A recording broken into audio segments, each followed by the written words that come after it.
আসসালামু আলাইকুম প্রিয় দিনী ভাই বোন, আজকে আমরা ইস্তেখারার দোয়া বাংলা উচ্চারণ ও অর্থ সহ এবং নামাজের নিয়ম শেখার চেষ্টা করব ইনশাআল্লাহ। ইস্তেখারা কি?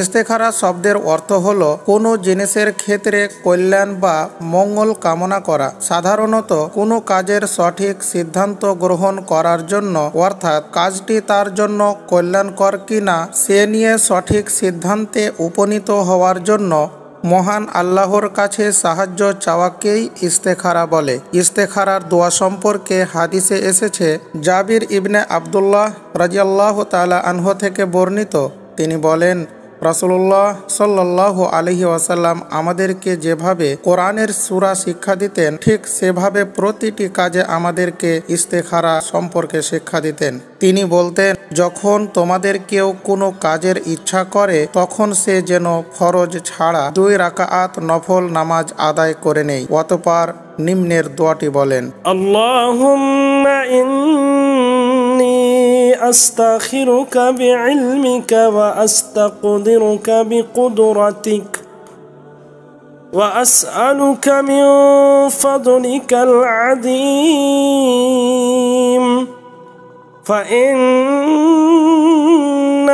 تقدر ولا أقدر وتعلم ولا أعلم وأنت علام الغيوب اللهم إن كنت تعلم أن هذا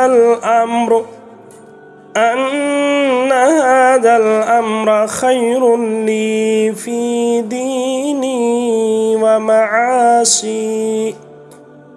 ومعاشي وعاقبة أمري، أو قال عاجل أمري وأجله فاقدره لي، وإن كنت تعلم أن هذا الأمر شر لي في ديني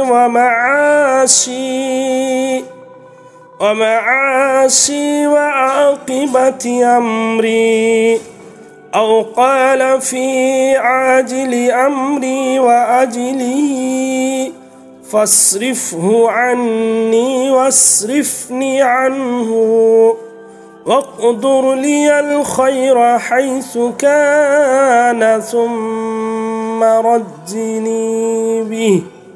অর্থ, হে আল্লাহ, আমি আপনার জ্ঞানের সাহায্যে আপনার কাছে কল্যাণ প্রার্থনা করছি। আমি আপনার শক্তির সাহায্যে শক্তি ও আপনার অনুগ্রহ প্রার্থনা করছি, কেননা তুমি ক্ষমতা রাখো, আমি কিছু মাত্র ক্ষমতা রাখি না। তুমি সব জানো, আমি কিছুই জানি না, আর তুমি গায়বের সমস্ত কিছুরই জ্ঞান রাখো। হে আল্লাহ, আপনার জ্ঞানে আমার এ কাজটি আমার বর্তমান ও ভবিষ্যৎ জীবনের জন্য কল্যাণকর হলে আপনি তা আমার জন্য নির্ধারণ করে দিন, সেটা আমার জন্য সহজ করে দিন এবং তাতে বরকত দান করুন। হে আল্লাহ, আর যদি আপনার জ্ঞানে আমার এ কাজ আমার জন্য অকল্যাণকর হয় তবে আপনি আমাকে তা থেকে দূরে রাখুন এবং সেটা কেউ আমার থেকে দূর করে দিন।